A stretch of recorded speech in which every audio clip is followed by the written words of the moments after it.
नमस्कार class 11th UP board के सभी बच्चों को जय हिंद।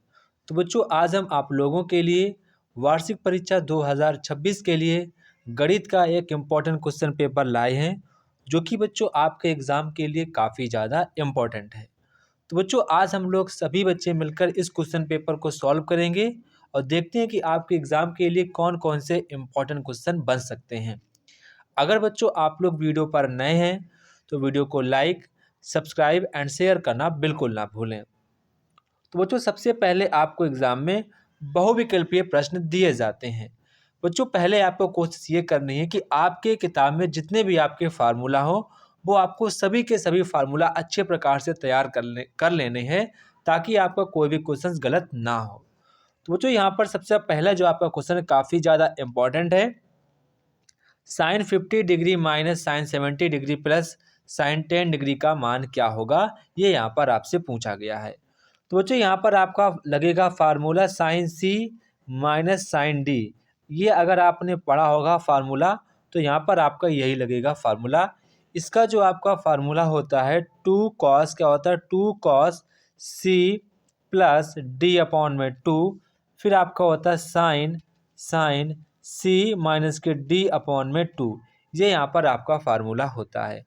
अब यहाँ पर हम ये जो आपका है साइन सी माइनस डी, तो यहाँ पर हम यही लगाएंगे। यहाँ पर लिखेंगे 50 प्लस 70 लिखेंगे और यहाँ पर लिखेंगे 70 माइनस के 50 या फिर आप लोग दो 50 माइनस के 70। ठीक है, तो यहाँ पर मैं लिखूँगा 50 माइनस का 70 मैं लिख दूंगा। ठीक है, क्योंकि यहाँ पर मैंने सी को 50 माना है और 70 को मैंने डी माना है, तो 50 माइनस में 70 कर दूंगा।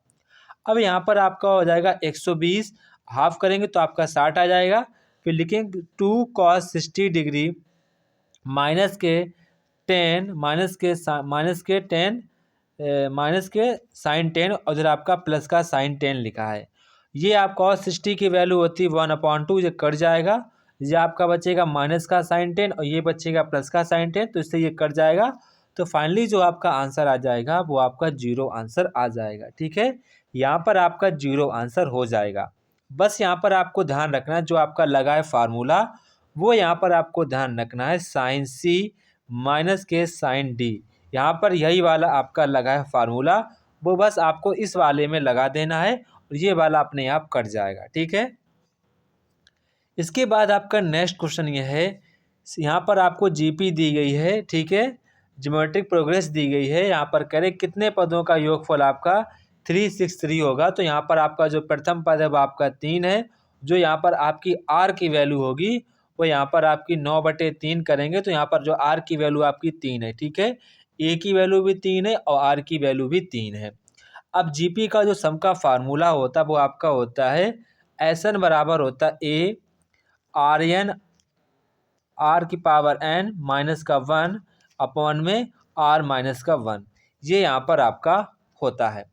तो यहाँ पर आपको एस एन आपको ये दिया गया है, यहाँ से आपसे एन की वैल्यू निकालनी है। तो मैंने मान लिया कि एन पदों का सम है, यानी एन पदों का ये आपका सम है। तो यहाँ पर मैंने लिख लिया 6363। ए की वैल्यू 3 दी गई है, आर की वैल्यू यहाँ पर आपको 3 देगी, 3 की पावर 1 करेंगे माइनस का 1 और नीचे आपका आ जाएगा आर माइनस का 2। अब इसको हम सॉल्व करेंगे। ठीक है, इस वाले इक्वेशन को हम लोग सॉल्व करेंगे 3 की पावर n माइनस 1 और 3 माइनस 2। अब इस वाले कंडीशंस को हम लोग सॉल्व करेंगे। जब बच्चों आप इसको सॉल्व करेंगे तो आपकी लास्ट वाली जो कंडीशन बनेगी 243, जब आप सॉल्व करते रहेंगे 243 3 की पावर n और ये आपका लिखा है 3 की पावर आपका लिखा है 5, यहाँ पर आपका लिखा है 3 की पावर n। तो ये आपका पावर आप में इक्वल हो, क्योंकि आपके बेस इक्वल है तो पावर भी इक्वल होगा। तो यहाँ पर आपकी जो वैल्यू आ जाएगी वो आपकी 5 वैल्यू आ जाएगी। इसके बाद आपका नेक्स्ट यहाँ पर क्वेश्चन है बिंदु 2, 3 से होकर जाने वाली रेखा का यहाँ पर आपको समीकरण बताना है। तो बच्चों यहाँ पर सबसे पहले आप अगर यम की वैल्यू निकालेंगे तो सबसे पहले मुझे पता होनी चाहिए प्रवणता इसकी क्या होगी, वो यहाँ पर मुझे पता होना चाहिए।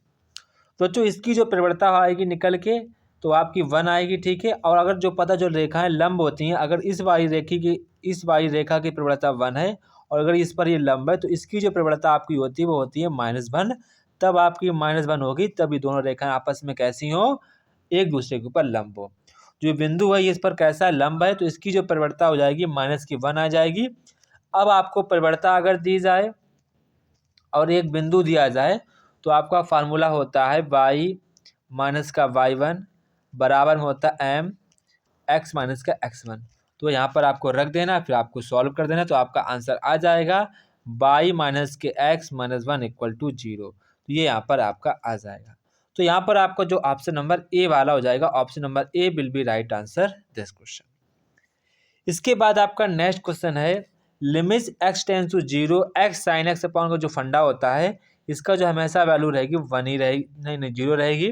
तो यहाँ पर आपका ऑप्शन नंबर ए वाला करेक्ट आंसर हो जाएगा। इसके बाद आपका नेक्स्ट यहाँ पर क्वेश्चन है, यहाँ पर आपको असमिका दी गई है, इसको यहाँ पर आपको सॉल्व करना होता है। तो माइनस का 3x प्लस का 17 और यहाँ पर लेस देन माइनस का 13। जब आपका ये उधर जाएगा तो हो जाएगा माइनस का -13 -17।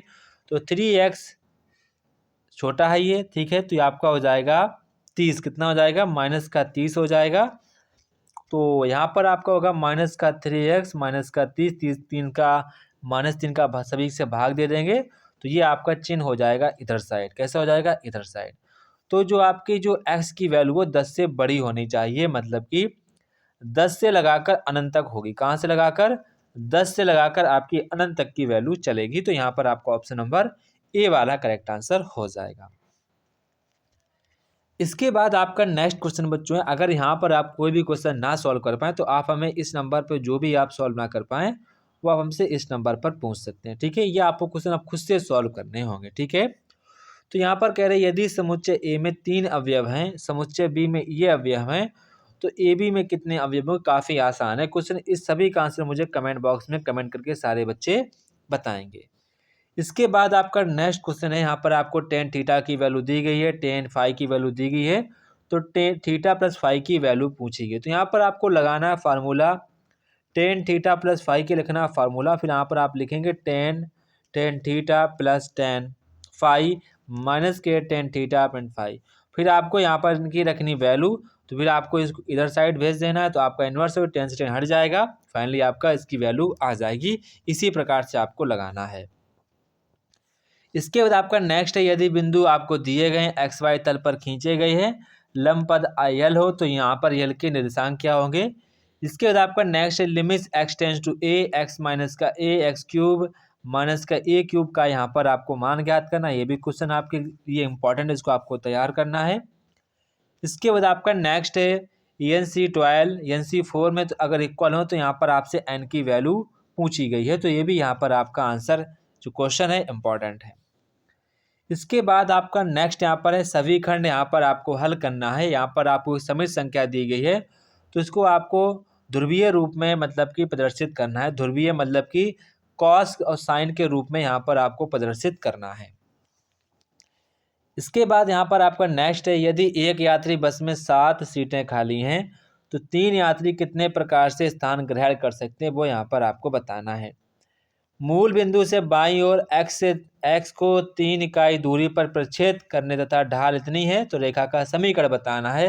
ये भी क्वेश्चन आपके एग्जाम के लिए इंपॉर्टेंट है, आप इसको खुद से लगाने का एक बार प्रयास करेंगे। इसके बाद आपका नेक्स्ट यहाँ पर है घा वाला है, यहाँ पर आपको a प्लस बी बराबर आपको 5 + 4/4 दिया गया है। तो यहाँ पर आपको सिद्ध करना है कि 1 + 10a 1 + 10b का जो मान होगा वो आपका सदैव 2 आएगा। ये यहाँ पर आपको प्रूव करना है। ये भी आपका इम्पॉर्टेंट क्वेश्चन है, इसको यहाँ पर आपको अच्छे प्रकार से तैयार करना है। इसके बाद आपका limit x tends to 0 cot 3x upon में cosec 2x का यहाँ पर आपसे मान पूछा गया है। इसके बाद यदि k + 1 k + 3 गुणोत्तर श्रेणी में हो, तो यहाँ पर आपको k का मान पूछा गया है। अगर बच्चों आप किसी भी डिफेंस एग्जाम की तैयारी कर रहे हैं, आफ्टर 12th करना चाहेंगे, तो ऐसे क्वेश्चंस को आपको अच्छे प्रकार से तैयार करना है। ये क्वेश्चंस आपके एग्जाम में बहुत ज़्यादा पूछे जाते हैं, तो इन क्वेश्चंस की आपको तैयारी अच्छे प्रकार से तैयार करनी है। अगर आप एयरफोर्स, नेवी या फिर डिफेंस के NDA सीरीज से अगर तैयारी करना चाहते हैं, तो आप ये क्वेश्चंस आपके एग्जाम में बहुत ज़्यादा आते हैं। बिंदुओं -1, -3, 2, 5 को मिलाने वाली रेखाखंड को व्यास मानकर खींचे गए वृत्त का समीकरण यहाँ पर आपको ज्ञात करना है।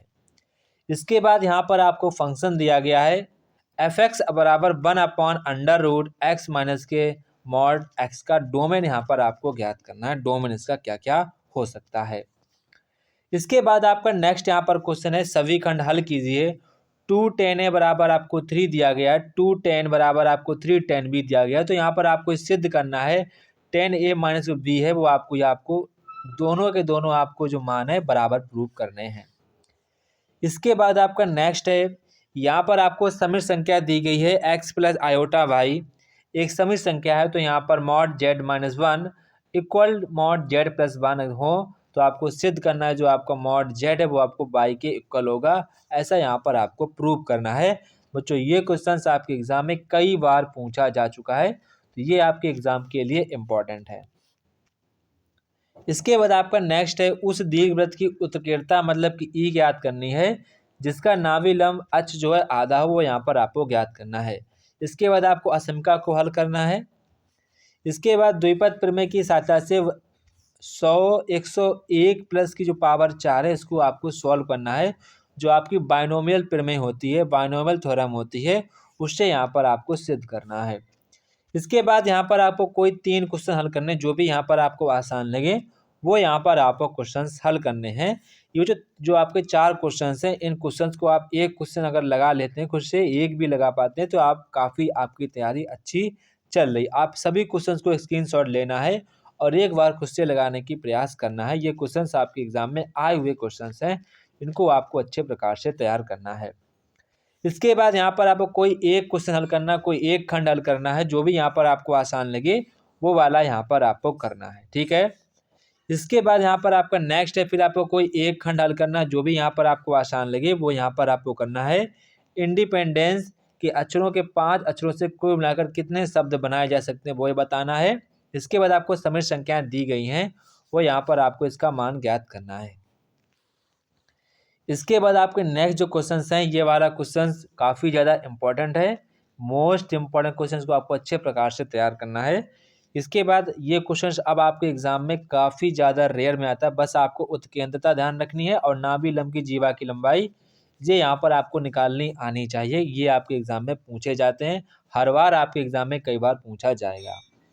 तो जय हिंद बच्चों, फिर मिलते हैं अपने नेक्स्ट वीडियो में। तब तक कि आप सभी बच्चों को जय हिंद, अच्छे प्रकार से तैयारी करते रहिए ताकि आपके एनुअल एग्ज़ाम में अच्छे नंबर आएँ और आप क्लास 12th में अच्छे प्रकार से पढ़ाई करें ताकि आप क्लास 12th में अच्छे मार्क्स आएँ। तो जय हिंद बच्चों, फिर मिलते हैं अपने नेक्स्ट वीडियो पर।